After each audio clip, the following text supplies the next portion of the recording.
Assalamualaikum warahmatullahi wabarakatuh. Alhamdulillahi rabbil alamin. Wabihi nasta'in wa ala umurid dunya waddin. Wassalatu wassalamu ala asrafil anbiya'i wal mursalin, ala habibina wa syafi'ina wa maulana abil qasim Muhammad wa ala alihi at-tayyibin at-tahirin wa ala ashabihi ajma'in, amma ba'du. Alhamdulillah, patut kita syukuri di siang yang penuh berkah ini kita masih menikmati bulan suci Ramadan, bulan suci di mana kita diserukan untuk beribadah sebagaimana Allah Subhanahu wa taala telah berfirman, A'udzubillahi minasyaitonirrajim, bismillahirrahmanirrahim. Ya ayyuhalladzina amanu kutiba alaikumus siyamu kama kutiba alal ladzina min qablikum la'allakum tattaqun. Shadaqallahul aliyyul azim. Allah Subhanahu wa taala berfirman, mengawali firman-Nya dengan seruan, dengan panggilan, yaitu harfun nida. Ya ayyuhallazina amanu, yang diseru yaitu orang-orang yang beriman. Ya, terkait tentang apa? Kita dianjurkan, diwajibkan untuk melakukan ibadah puasa, di mana puasa ini telah dilakukan oleh umat-umat sebelum kita semua. Untuk apa kita berpuasa? Yaitu la'allakum tattaqun, agar kalian ini, kalau di dalam ayat, menjadi orang-orang yang bertakwa. Kalian itu ya kita, orang-orang yang beriman, hamba Allah, pecinta Rasulullah, pecinta keluarga Rasul, dan pecinta para sahabat Rasul radhiyallahu anhum wa radu anhum. Kita ketika hidup, ketika kita dipanggil, ketika kita diajak, atau kita diundang oleh seorang tokoh, oleh orang yang memiliki wibawa, yang memiliki keilmuan, pasti kita apa? Akan senang mendapatkan undangan dari orang-orang mulia tersebut. Karena apa? Karena kita tahu ketika kita diundang oleh orang yang mulia, maka kita akan mendapatkan kemuliaan. Ketika kita diundang oleh mereka, maka kita akan mendapatkan sesuatu yang nanti bermanfaat buat kita. Nah, ini kita diundang, diseru, diajaknya oleh Allah Subhanahu wa taala yang maha besar. Allahu Akbar, Allah Ar-Razzaq, ya, Al-Karim, Ar-Rahim, ya. Otomatis apa? Ketika kita tahu, makanya yang diseru ini orang beriman. Orang beriman sudah tahu Allah itu seperti apa. Allah itu maha besar, maha pemberi rezeki, maha pengasih, maha pemurah. Dan Allah itu Subhanahu wa ta'ala betul-betul sangat memberikan berbagai macam kenikmatan untuk kita semua, di mana kenikmatannya itu kita tidak bisa menghitung. Karena apa? Karena di dalam ayat suci Al-Quran pun kita pernah mendengarkan bahwa wa in ta'uddu ni'matallahi la tuhsuha. Jadi kalau kalian menghitung berbagai kenikmatan yang telah Allah berikan, itu tidak akan pernah bisa mendapatkan nikmat-nikmat seperti itu.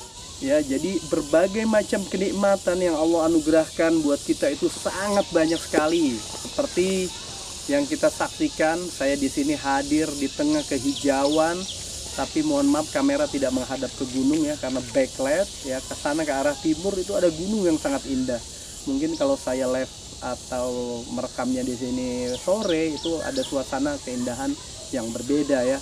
Jadi sungguh luar biasa, kenikmatan dari Allah itu banyak. Terus kita tahu sifat-sifat Allah, ketika kita diseru, diperintahkan oleh Allah Subhanahu wa taala, otomatis kita sudah 100% yakin apa yang diperintahkannya tidak akan pernah membuat kita itu rugi, tidak akan pernah mendorong kita ke jalur yang mengerikan. Tapi justru ketika kita menjalankan kewajiban, menjalankan perintahnya, pasti kita akan diberikan banyak pahala. Apalagi di bulan Ramadan ini, kita tahu bulan suci Ramadan ini bulan yang sangat dirindukan oleh para fuqaha, oleh para ahli tasawuf, oleh para alim ulama, para kiai, para guru. Bulan yang sangat dirindukan. Jadi dari 12 bulan, hanya satu bulan ini yang paling dirindukan.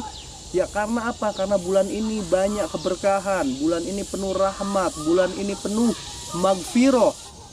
Jadi bulan Ramadan ini bulan yang betul-betul berisi banyak, kalau kita ibaratkan banyak hadiah, banyak kenikmatan. Makanya ya, Semua orang kalau sudah masuk bulan Ramadan berbondong-bondong ya, wa ta'awanu 'alal birri wat taqwa. Mereka saling tolong menolong dalam apa? Wa ta'awanu 'alal birri, dalam berbuat kewajikan, wat taqwa, dan ketakwaan. Kenapa? Karena segalanya yang ada di bulan Ramadan ini amalan itu akan dilipat gandakan ganjarannya, pahalanya berlipat ganda. Makanya ketika kita di bulan suci Ramadan, kita dianjurkan untuk melakukan, selain Ramadan ini ada puasa, ya kita menjalankan amalan-amalan lain juga seperti hari-hari biasa. Ketika kita suka nolong orang, suka berbuat baik, atau kita suka hadir di tempat-tempat pengajian, itu pun harus dilanjutkan. Jangan sampai dengan alasan Ramadan akhirnya kita lemes, kita beralasan cepet capek. Itu bukan alasan sebenarnya. Karena apa? Sebagaimana dikatakan ya, umat masa lalu pun pernah menjalankan ibadah seperti ini. Jadi Ramadan ya dan puasa yang diwajibkan ini bukan sesuatu yang memberatkan. Justru Ramadan ini memberikan kita banyak hikmah, banyak untayan-untayan hadiah buat kita yang luar biasa yang akan diberikan oleh Allah Subhanahu wa taala, baik itu di dunia maupun nanti di akhirat kalau kita udah melanjutkan ke alam berikutnya ya. Nah, intinya selain puasa mungkin teman-teman bisa menghadiri banyak acara pengajian, bisa mengirim anak-anaknya, kalau yang punya putra-putri ya, anak-anaknya dikirim ke pesantren-pesantren kilat. Dan tentu pesantren-pesantrennya kita harus pantau juga guru-gurunya seperti apa. Guru-gurunya harus yang betul-betul memiliki sanad keilmuan.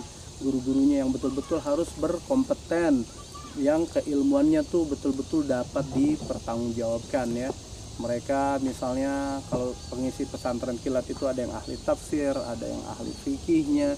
Jadi di sana nanti putra-putri kita tidak akan melepaskan Ramadan ini dengan kesia-siaan, tapi mengisi Ramadan ini dengan betul-betul sempurna ya, dengan betul-betul ada di dalamnya itu nilai-nilai yang dapat diingat olehnya hingga nanti dewasa. Jadi kalau dari kecil misalnya putra-putri kita terbiasa puasa, kita pun karena dari dulu udah dibiasakan puasa, mereka pun akan merasakan tujuan puasa itu apa.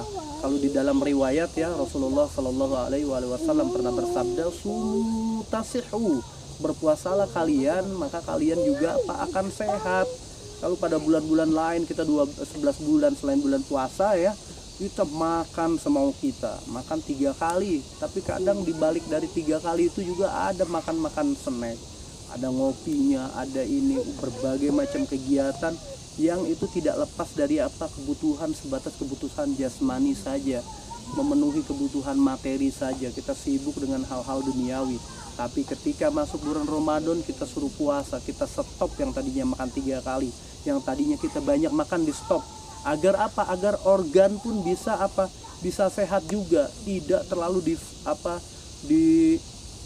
ditekan, makan terus, kerja terus. Karena organ juga butuh waktu untuk istirahat.